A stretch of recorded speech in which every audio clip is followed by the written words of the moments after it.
ہماری خداوند یسوع کی انجیل مقدس یوحنا کے مطابق اس کا 16واں باب 16 سے 20 آیات تک۔ تھوڑی دیر کے بعد تم مجھے نہ دیکھو گے اور پھر تھوڑی دیر کے بعد تم مجھے دیکھ لو گے۔ تب اس کے بعض شاگردوں نے آپس میں کہا، یہ کیا ہے جو وہ ہم سے کہتا ہے کہ تھوڑی دیر کے بعد تم مجھے نہ دیکھو گے اور پھر تھوڑی دیر کے بعد تم مجھے دیکھو گے، اور یہ کہ میں باپ کے پاس جاتا ہوں۔ بس انہوں نے کہا کہ یہ تھوڑی دیر کے بعد جو وہ کہتا ہے اس کے کیا معنی ہیں؟ ہم نہیں جانتے کہ وہ کیا کہتا ہے۔ یسوع کو یہ معلوم تھا کہ وہ مجھ سے سوال کرنا چاہتے ہیں، اور اس نے ان سے کہا کہ کیا تم آپس میں میری اس بات کی بابت پوچھتے ہو کہ تھوڑی دیر کے بعد تم مجھے نہ دیکھو گے اور پھر تھوڑی دیر کے بعد تم مجھے دیکھ لو گے؟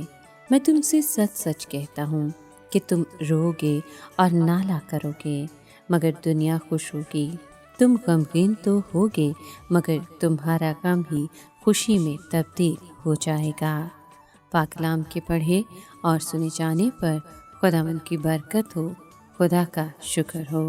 عزیز دوستو، آج کے کلام میں ہم دیکھتے ہیں کہ مسیح کے شاگرد اس کی بات نہ سمجھے کہ تھوڑی دیر میں تم مجھے نہ دیکھو گے اور پھر تھوڑی دیر میں مجھے دیکھ لو گے۔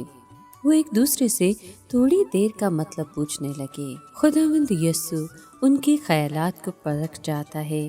وہ سوالوں کے ذریعے سے ظاہر کرتا ہے کہ میں تمہاری الجھن سے پوری طرح واقف ہوں۔ اس نے ان کے مسئلے کا براہ راست جواب نہیں دیا، البتہ تھوڑی دیر کے بارے میں مزید معلومات فراہم کی کہ دنیا خوش ہوگی کیونکہ خداوند یسوع کو صلیب پر چڑھانے میں کامیاب ہو جائے گی، لیکن شاگرد روئیں گے اور ماتم کریں گے، مگر یہ صرف تھوڑی دیر کے لیے ہوگا کیونکہ شاگردوں کا غم ہی خوشی بن جائے گا۔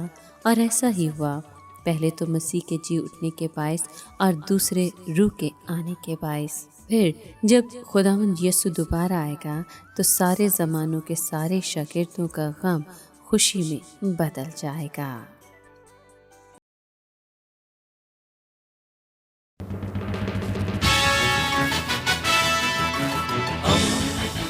دوستی کا پیمبر، ریڈیو ویریتاس ایشیا۔